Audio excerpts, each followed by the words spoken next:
네, 지난 금요일 아시아 증시가 일제히 조정권에서 마무리가 됐습니다. 우리 증시하는 급기야는 1,900선마저 이탈하고 있는 이런 상황인데요. 이번 주 어떻게 좀 시작이 될지 전망을 해보겠습니다. 중국금융연구소의 조용찬 수석연구원입니다. 연구원님 안녕하세요.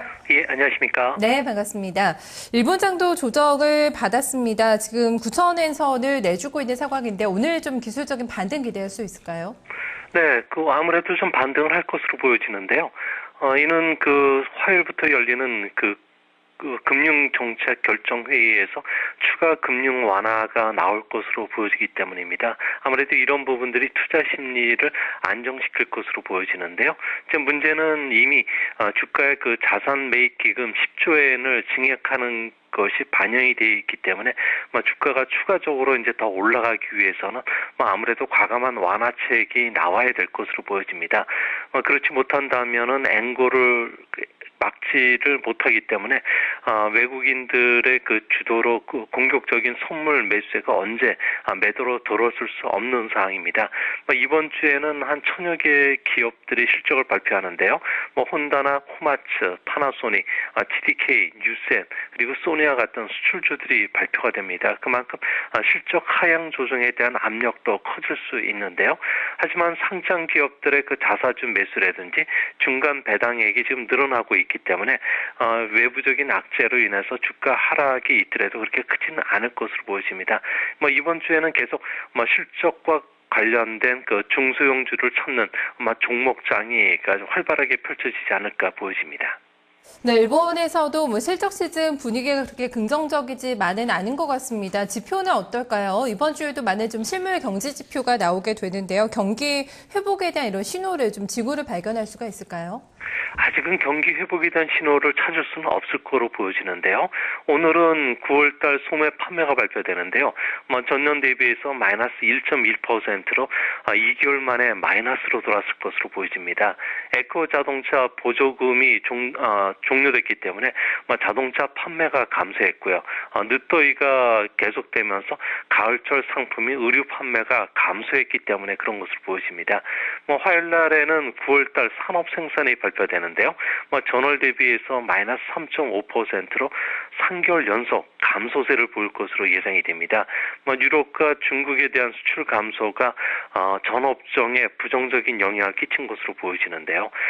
실업률도 8월과 같은 4.2% 그리고 수요일날 발표되는 9월달 신규 주택 착공 건수는 연륜으로 85만 채 정도가 건설됐을 것으로 보여지는데요. 작년 이맘때 착공 건수가 좀 낮았던 기저 효과로 인해서 전년 대비해서는 플러스 13.9%로 늘 것으로 예상이 됩니다. 유럽 채무 문제로 인해서 일본의 수출 부진이 내수 확대로 지금 이어지고 있는 상황인데요. 겨울로 갈수록 점점 경제 지표가 조금 더 악화되지 않을까 보여집니다. 일회성 경기 부양책이라든지 추가 금융 완화로는 일본의 지금과 같은 디프레이션 국면을 회복으로 돌리기에는 조금 어렵지 않나 보여집니다. 네, 중국장도 연이들 좀 크게 조정을 받으면서 좀 힘겹게 지켜내던 2,100선이 금요일장에 무너졌습니다. 추가적인 하락 가능성을 더 염두를 해둬야 될까요? 아니면 이번 주는 위쪽으로 좀 방향성을 잡아나갈 가능성이 있을까요? 아무래도 좀 약세 국면이 이어질 것으로 보여지는데요. 이번 주에는 한 2,000포인트를 다시 확인하려는 움직임이 나타나지 않을까 보여집니다. 다음 주 새 지도부를 뽑는 당대회를 앞두고서 중국 내 정치 불안이 고조되는 것이 아무래도 악재로 작용할 것으로 보여집니다. 고위직 임명을 둘러싸고 지금 억측이 난무하고요.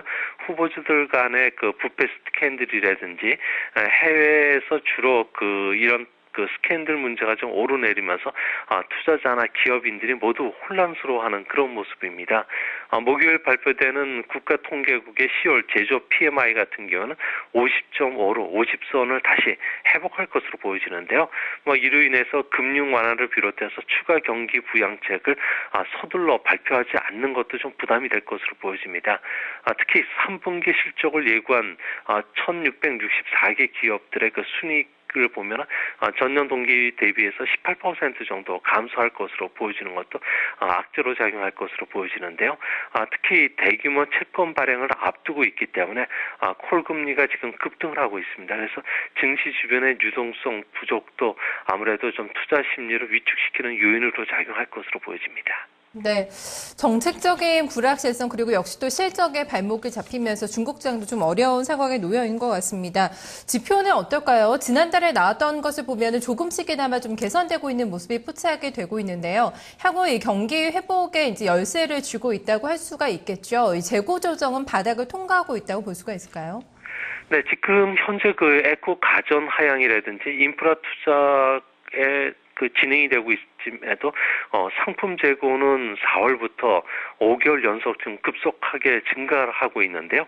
중국 인민은행이 실시한 기업 설문조사를 보더라도 재고 수준은 리먼 쇼크 직후와 같은 수준까지 지금 올라와 있습니다. 수출과 소비 투자는 다소 늘어나더라도 철강이나 시멘트, 전기기계, 전자통신기계, 화학제품, 금속제품과 같은 경우에는 재고 조정이 바닥을 통과하지 않는 그런 모습인데요. 특히 공공투자의 그 조기 발주라든지 지방정부의 그 3천조 유엔의 투자와 같은 정책이 계속 실시되더라도 내년도에도 그 과잉 생산 시설은 퇴치되지 않고 계속 재고로 쌓여 들어갈 가능성이 높습니다. 이 때문에 스탠다드 앤 포어스 같은 경우에는 국경 기업에 대해서 재무 위험이 높아지고 있다고 지적했고요. 또 해외 펀드들은 중국 금융주에 대해서는 부실 채권 발생을 우려해서 지금 매도에 나서고 있습니다. 그래서 당분간 중국 경제와 주가는 재고 조정 압력에 발목을 잡히지 않을까 보여집니다. 네, 오늘 말씀 잘 들었습니다. 연구원님 고맙습니다. 네, 감사합니다. 네, 월요일장 아시아 증시를 미리 들여다봤습니다.